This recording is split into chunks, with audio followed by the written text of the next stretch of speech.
Hello there. In this episode, we are discussing how to make social media work for you if you're a coach, consultant, or a transformational leader. In the modern times, it is proven that social media is one of the most powerful ways to spread your message, create more impact, and to enroll clients to work with you or buy your courses. Which is why on this episode, we wanted to focus on how to really get followers, how to engage them, and how to convert them into clients. I'm taking help from two of my friends, Natalie Alice from Boss Babe and Taki Moore from Taki Moore. These two individuals are geniuses in their own right. Natalie Alice has built a great brand called Boss Babe, which has over 1 million followers. And Taki Moore has been in business for over a decade using conversations to create enrollments in his different coaching programs. So I said, why not have a conversation with the experts and bring that information and insight to you? So if you're somebody who wants to get more followers, engage with them, and enroll them into different programs, this episode is for you. Now, before I bring on Natalie and Taki, I want to share something with you. For years, I've struggled with my social media. I've found it difficult to create consistent content, to be able to share it with the audience, be able to see and create engagement, and most definitely, I have struggled to make any revenue out of social media. Which is why over the past few months, I've invested a lot of time and energy in understanding what makes social media work. How do you create content that really sticks with people? How to engage with them in a way where they want more from you? How do you really keep yourself productive and on task so you are not constantly looking at other people and comparing yourself? And lastly, how do you actually make money out of all of this crazy work that you do? In the first part of this video, I'm breaking down my conversation with Natalie Alice. Natalie has built over 1 million followers on Instagram, has thousands of followers on YouTube and Facebook. She's a master at understanding what gets people excited about your content, stick with it, engage with it, and also how do you stay really productive on your social media. The first thing that Natalie discusses is something that you may have heard before. I had heard it a lot of times before, but the way she said it really stuck out. It made a difference on why this is so important. Hear it from Natalie. The first thing is, and people probably hear this a lot, but it's getting clear on your ideal client and then thinking about how you can show up for that ideal client in a way that not everyone else is. Because I think on social media, it can be really easy to show up the way everyone else is. Watching other people's stories, seeing other people's content. Oh, that looks good. That works. Let me go do that. And before you know it, you're a clone of every other account out there, and there's no real reason for someone to follow you. So it's about getting so clear on your ideal client that you understand them inside and out and really think about, how can I show up on a day-to-day basis that serves them and connects with them? Because people buy from people, especially in this kind of industry. They buy from people, and they're going to buy from people that understand them and people that they can connect with and trust. Now, it's really hard to trust someone that doesn't show up consistently, that is in and out of social media. You see them 1 month and then you see them a couple of months later and you're like, wait, why did I even start following this person? It's really hard to trust someone that isn't consistent with their messaging, with, if you are, let's say you're a health and fitness coach and you've been talking about veganism for 3 months and all of a sudden you're switching to carnivore. Well, people are going to be like, I cannot trust this person. Their messaging is so inconsistent. And yes, that's a quite an out there example, but that really, really counts. So when you're dialing in and thinking about your ideal client, you're thinking about how you can connect with them, how you can serve them. You want to do it through a lens of, well, what makes me unique? What are my values? How do I do what I do in a way that might not necessarily be the same as everyone else? And think about repetitive pillars that you have in your brand or personal life or whatever it is you show on social media that you can repeat over and over and over again. So one example I give is one of my clients, she is in the fitness industry and she sells online digital programs. And her approach to nutrition is very different to what I've ever seen before. And she has her coffee in the morning with sugar in it and fudge on the side. Okay, it's a very out there approach. And I said to her, if that's your approach, that's your approach. But you need to stick with it and be consistent. So every single day, show your coffee, show what you're having every single day. And even though it seems boring and repetitive to the person doing it. For the people that are watching, they know what to expect from his stories. And there's a safe feeling in that. There's a trust in that. They know who they are, they know what they're getting, and they know that they're living and breathing their values. And so for me, I have the exact same thing, and I show up and I share the same things day in, day out. I share my daily agendas because one pillar of mine is that I'm really productive and I love to share that and help people do the same thing. So I share my agenda every single day and any hack throughout my day that helps me stay productive. So people know, okay, if I tune into Natalie's stories at 7 a.m., I'm going to see her morning routine and her daily agenda. And there's a really trustworthy, safe feeling in that. And that's something that everyone can implement if they are really clear on who they're serving. Because if my audience were, really interested in, let's say, not working very much and making a ton of money, they probably wouldn't follow me because they're seeing all of these things I'm doing every day and they'd be like, nope, this is not the lifestyle for me. And I could easily be like, I'm going to go out there and just say that I have this freedom lifestyle where I don't really work and I make a ton of money, but it will be so out of integrity. Just because other people are doing it doesn't mean I want to do it. And so that's the first step. And when you're really getting clear on your ideal client, you have to go deep into that. You can't just be like, they're a female, between 30 and 50, and they're interested in social media. Like, it has to be deeper than that. What do they believe? What do they not believe? What are they striving for? What's stopping them from getting there? And then one more thing that I just want to share, which I think will continue to always be helpful, is post paralysis is a real thing. Especially with people that social media doesn't necessarily come completely natural to them. They're like, you know what? Today is the day I am going to make an Instagram post. So they pick up their phone, they finally have a picture to use, and they're like, okay, it's time to write the caption. And before you know it, half an hour has passed and they've wrote and deleted a caption 6 times, and they're like, I am not posting this. It's utter garbage. I'm done. So they'll put it down, and tomorrow's a new day. I'm going to post tomorrow. And if you find this happening to you, firstly, it's so completely normal. I see this all the time. And a really good way to counteract this, because I know probably a lot of you listening are the kind of people that maybe meet with your clients in real life and you work on that kind of close proximity with clients. Just imagine when you pick up your phone, close your eyes, imagine you sitting across the table from your client in a coffee shop. What are they asking you? What are their burning questions? And write them down. And so I just open up my iPhone and I have a folder in Notes where I write down their questions as titles. And then when I'm ready to do an Instagram post, I hop into my notes and I just write a response to that question.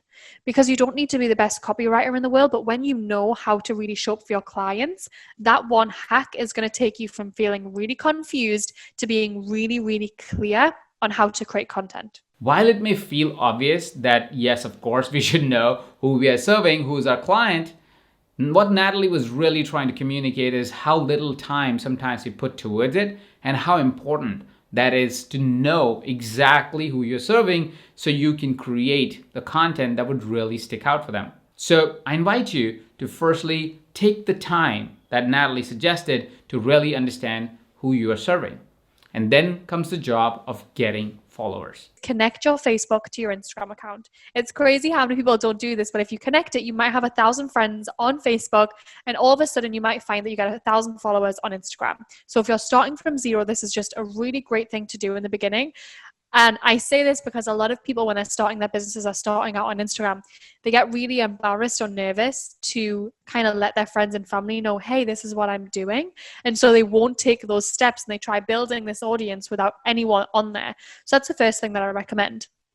The second thing I recommend is pulling up a spreadsheet and finding 25 people that have your ideal clients as followers. So it doesn't necessarily mean that they're doing similar things to you, but you know that, okay, my ideal clients love these influencers, they follow these brands, these people. So pull up a spreadsheet and find 25 of those people that have your ideal clients as their followers.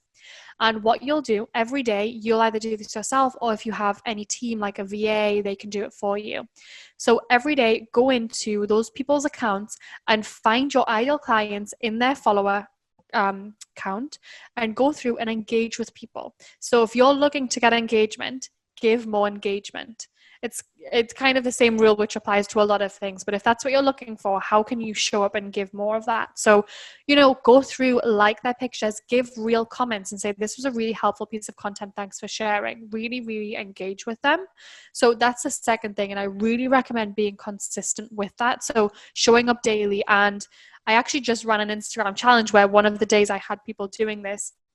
And I said to them, come back tomorrow and let me know what happened to your account overnight. And overnight, when you have an account with not a ton of followers and you do this, it's going to feel like your account has exploded, because overnight they were getting so many followers, so many people DMing them saying, oh my God, I can't believe I've never found your account before. I just landed on it. The content you're sharing is amazing. It's really connecting with me. So that's a really powerful step to take. And then another step is I really recommend finding a mastermind group. So this is just something that you can do yourself. So find a group of maybe 10, 15 people who are trying to do similar things or have similar goals on Instagram, trying to get started, trying to build an audience, and come together in like a WhatsApp group. Maybe have a monthly Zoom call. All hop on that call and talk about how you can help each other grow. Can you do giveaways together? Can you commit to sharing each other's content at least once a week? What can you do to really support each other? And, if all 15 of you have 1,000 followers, that's you being exposed to 14,000 other people who might be your ideal clients. When these people in your mastermind group post on social media, hop on there, like it, engage with it, share it. And if you are, say you get those people commenting, say you've in a mastermind group with 15 people and those 15 people hop on your post and they all comment, go in there and reply to all those comments, because instantly 15 comments will turn into 30. It's really, really good for your engagement. So it's always just about being consistent with it, making sure everything that you're doing, you're just really committing to, and then figuring out on the back end how you can be engaging more and using Instagram as they want you to use it. Because the thing that underlies the entire Instagram algorithm, and I'm sure you hear that word a lot, the algorithm, the thing that decides whether your content gets shown over someone else's, the thing that the algorithm is built on is meaningful social interaction. And meaningful social interaction is liking people's posts, commenting on people's posts, DMing people, replying to stories. It's getting people doing the same thing on your account. And so if you just think about how can I engage on social meaningfully, then all the algorithmic stuff, all of that will come, that will follow, and you'll notice that your engagement is starting to build up. See how simple it could be to get followers? Natalie talks about the powerful idea of collaborating with other people. How many times have we found ourselves stuck in isolation, trying to do our own thing, trying to grow our accounts, and getting increasingly frustrated because it feels like we're just going at it all by ourselves? I invite you to take the time to find those key individuals, to create those collaborations that may be the turning point of your social media journey. Now, here is something that was very frustrating for me, and I'm sure it is very frustrating for you. When I was making some of my initial posts and I was getting no response, I was getting so very frustrated.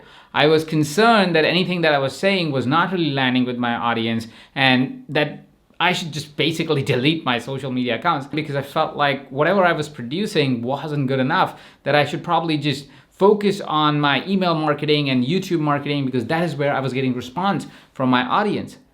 But Natalie spun it completely differently. Here's what Natalie had to say. You're going to put content out there that you're like, you know what, this is my best piece of content yet.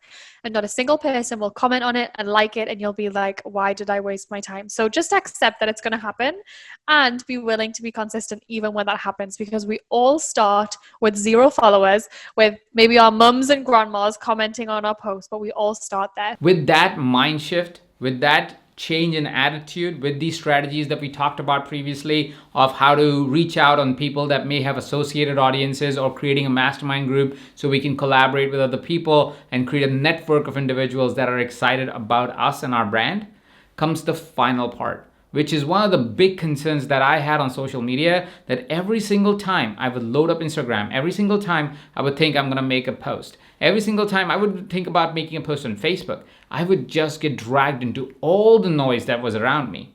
Natalie talks about how to get hyper productive for social media so you don't get drowned into the noise that is all around us, but actually focus a lot more on the outcome that we truly want. These are some of the strategies that Natalie suggests. Really care a lot more about creation and curation than I do consumption. And I think for anyone that is in that creator seat, you really need to prioritize that. And if you spend so long scrolling, that's when your content won't be so original because you're pulling ideas from everyone else. That 30 minutes you could have spent putting a piece of content out there, you've spent actually just absorbing other people's content. You'll start to second guess yourself. Is my content good enough? Everyone seems to be doing a better job than me. So I just fundamentally know that scrolling isn't going to get me towards where I want to go. And then beyond that, I mean, it really comes down to, what are my goals? So my goals are way different than anything to do with social media. And so I give myself a certain amount of time every day to go on social. So I have enough time every day to show up on stories in between what I'm doing. I'm not watching other people's stories. I'm just taking my phone around with me and I'm just storing the behind the scenes of my day. In the beginning, that used to take a lot more time than it does now. Now it's second nature.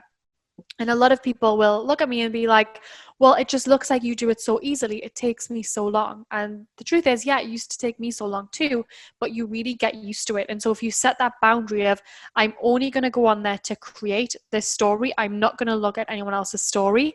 And every time you pick your phone up throughout the day, you're doing that in a creation mode. That really, really helps.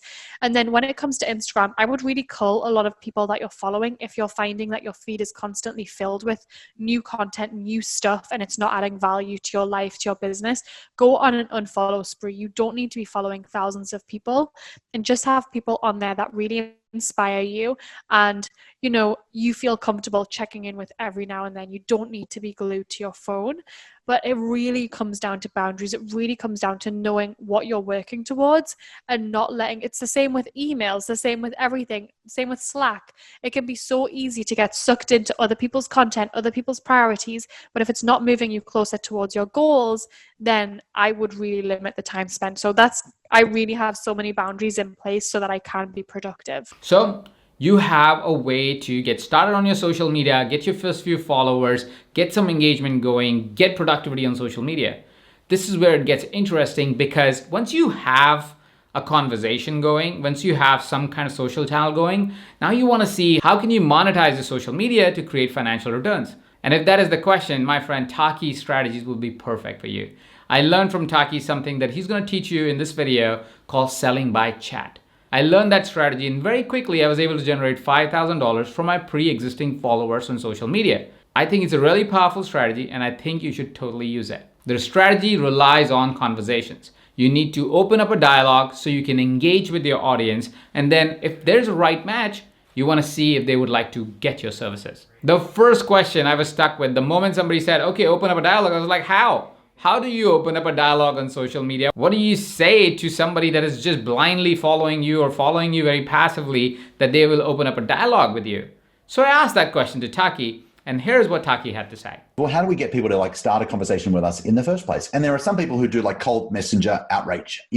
I saw you in this Facebook group that I'm in. Let me DM you. That always feels a little bit sleazy to me. And when people do that in our Facebook group, the Dojo, we kick them out pretty hard, and we, I think as the benevolent dictator leader of a group, part of my job is to cut people's heads off, stick them on a spike, and show people not to do the naughty things.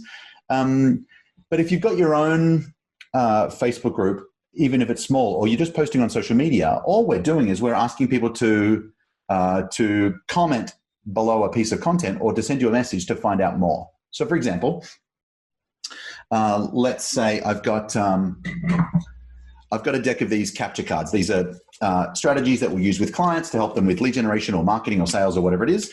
Let's just say I don't use these for this purpose, but let's say I could put a video up on Facebook, or just a post with a couple of photos and say, hey, I've got this deck of cards which will show you how to grow your coaching business. This is the top 10 lead gen, lead nurture, conversion, delivery, upsell strategies. If you'd like a copy, comment below. Cool. So this is just straight, typical lead generation stuff, isn't it? It's like, I've got this thing. If you'd like it, instead of saying click here and download it, I'm just saying comment. if somebody asks you a question on Facebook, you can reply a little bit and say, hey, rather than block up everyone's feed, let me send you a message. And so that's all we're doing. We're just starting conversations with permission, usually involving the promise of something cool or details to follow. Let me give you a couple of specific posts. One is, I've got cool thing. If you'd like a copy, happy to send you it. Comment below. One could be 5130. It's a strategy we use a lot. 5130 is just shorthand for 5, 1, and 30. So it could be, I'm looking for 5 business coaches who want to get one specific result. In this case, let's go, want to get 100 new leads in the next 30 days, 14 days, whatever the time is. If that's you, comment below and I'll give you all the details. So they're just like a couple of conversation starters. And then people are commenting below. And now our job is to engage and go from that to chat conversation. If you're doing it on Instagram, it could just be a simple story. Exactly the same thing, except instead of asking people to comment below, you're going to ask them to send you a direct message with a keyword. Wow, that was simple, right? How do you start a dialogue on social media? But very often, I find myself stuck with coming up with ideas to open dialogues like this. So as a follow-up, immediately I said, hey, listen, I get the point that I need to open up a conversation. I get the point that it's easy, but it's easy for you. How do I do it? And he gave a brilliant playbook to be able to identify that. Here is what that looks like. If you just go, what are the top 3 problems that you help your clients solve? And so if somebody was to pause this right now and just make a list of 3 things, for me, I'd say, well, I help them get leads, because they don't have enough leads. Sometimes they have problems converting. And third, maybe they're maxed out one-on-one and they would like to go to groups. So there's like 3 problems. Okay, cool. And then if I said, okay, so what are your recommendations about what to do for leads? Well, they might do, a couple of things there. Maybe they've got a couple of things there. Whatever your 3 things are, what are your actions?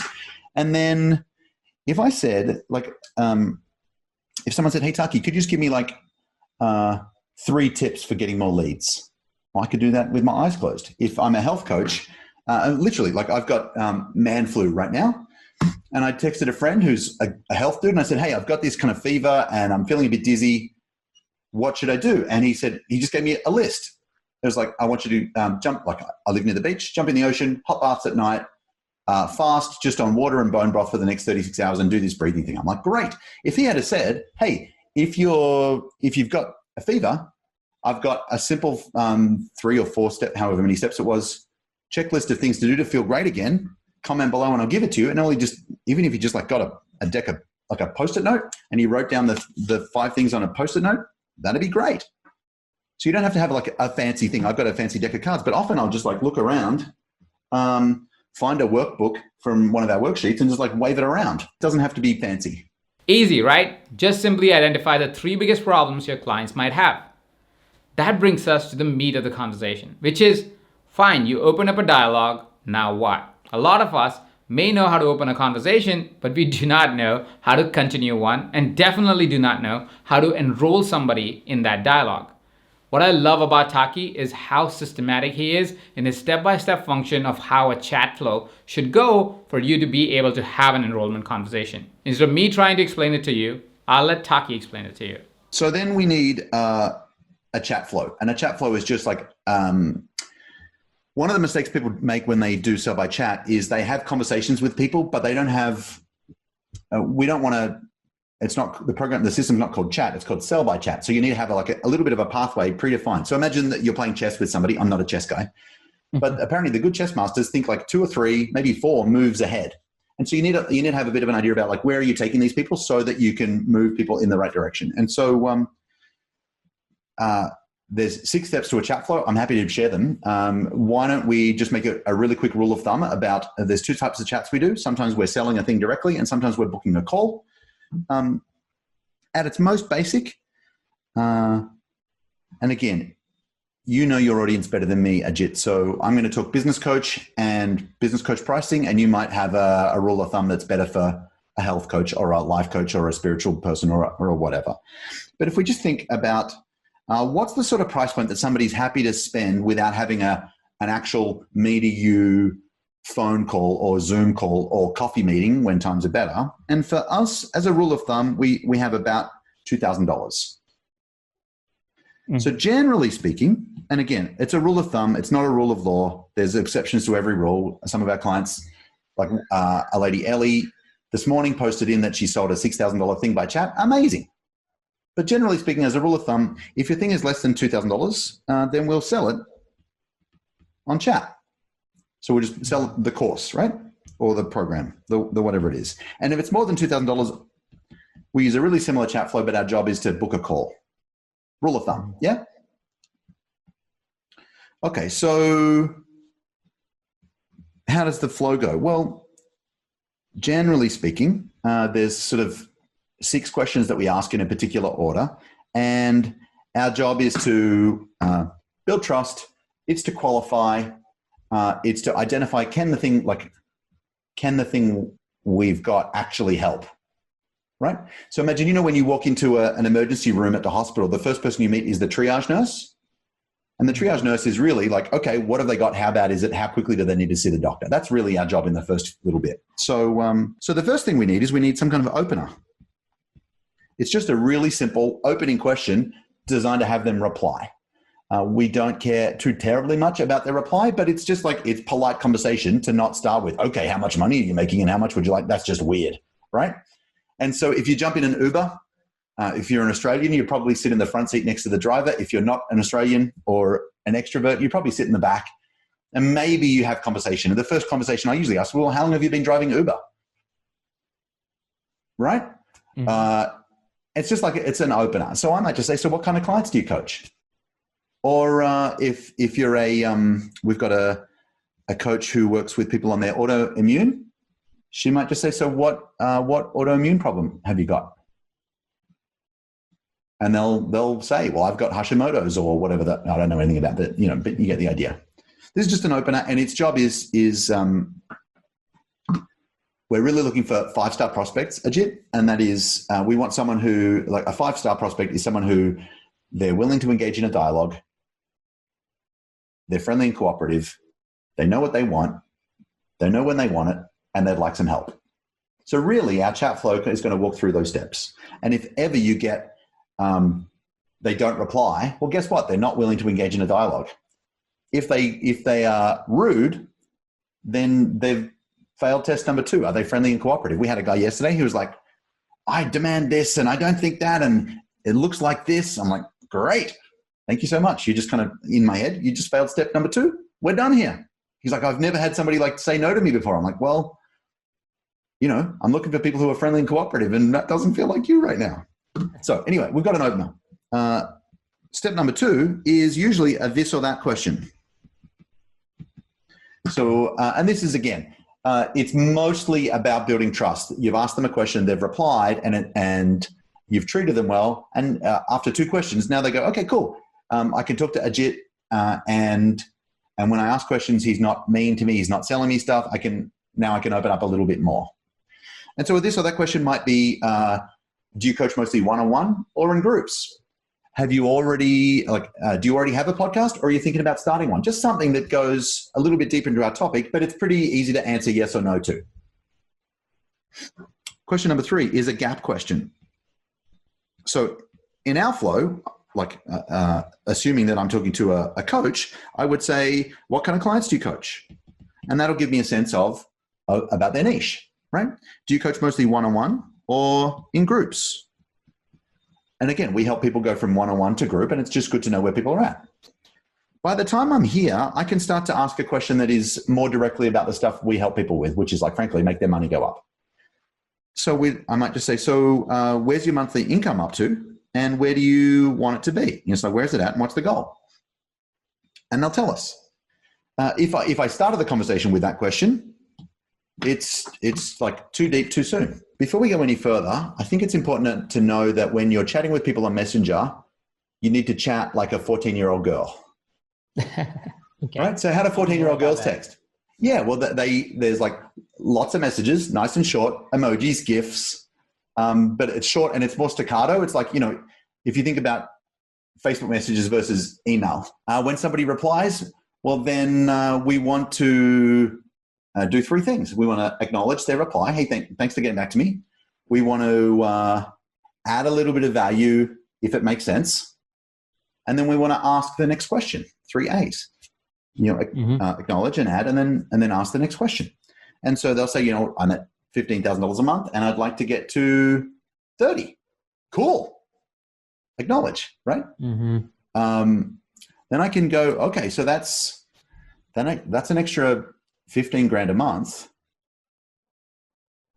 That's like 150, 170 grand a year. Okay, that's a problem worth solving, isn't it? And they'll be like, yes. Okay, so I've just added a little bit of value. Now I can ask the next question. So clearly, you're going to model these questions based on whatever work you do. Yeah. But it's basically, there's an opener, there's a this or that, and then there's a gap. Everybody hires a coach because they've either got a goal that they want but don't have, or they've got a problem they have but don't want. And there's always some kind of gap to solve. That's why we get hired. Number 4. We need to find out what they feel like they need. Often as coaches, we are either really terrified of selling, or we tell people all about our program instead of just telling them the bits that they want. And so if you go, I'm at 15 grand a month and I want to get to 30. Okay, cool. What do you think you need most right now? Or what are the top 3 things you need? Boom, boom, boom, boom. Now, if you can't help with that stuff, well, guess what? You just found out that you're not going to be super relevant in their life right now. And that's totally great. We've just triaged. The nice thing about chat is you can handle 20 or 50 conversations simultaneously and quickly find out where people are up to. It's awesome. But if they tell you, I want to go from here to here, and these are my top 3 problems, and you can help them with that, well, guess what? Now we're in the privileged place of being able to offer some help. Question 5, would you like some help? It's pretty straightforward. It's as simple as that. I think often as coaches, we don't ask the obvious question. And so we just literally say, would you like some help? And at this point, they don't know how you can help or what that might look like. So they're going to say, well, what have you got in mind? And so now we can go either to book a call or to sell the program, depending on the price point of your thing and what they need. So that is pretty much it. This becomes your ultimate guide to social media for coaches. You go all the way from understanding how to identify your ideal client, how to really go about creating engagement and content, staying productive on it, how to open up dialogues that will lead to conversations that would lead to conversions for your coaching services. Isn't that powerful? One of the key things that I learned both from Taki and from Natalie was both of them insisted you don't need a big following. One of the biggest mistakes you can do is to chase after a big following. Start with what you have. Identify your client really well. Serve them most powerfully that you possibly can. Talk to them in a language they fully understand, and you have got your perfect social media mix. Now, I know you're somebody who wants to make social media work for you, which is why I invite you to listen to my complete conversation with Natalie Ellis on the EverCoach podcast. Simply go to the link below this video that takes you directly to the episode link of me and Natalie Ellis on Apple Podcasts. You can also simply go to evercoachpodcast.com and listen to that podcast on your favorite channel. If you want to get complete insight on the conversation me and Taki had, there's a link below to the complete video, the complete conversation between me and Taki about how you can sell by chat. I think we did a pretty decent job today. So go ahead and hit that like button if you enjoyed this presentation. If there is a strategy that struck out for you, go ahead and post that in the comment section below so we can know what you would be implementing in the next coming weeks. Thank you so much for watching. This is Ajit Navlaka, and you're watching this on EverCoach.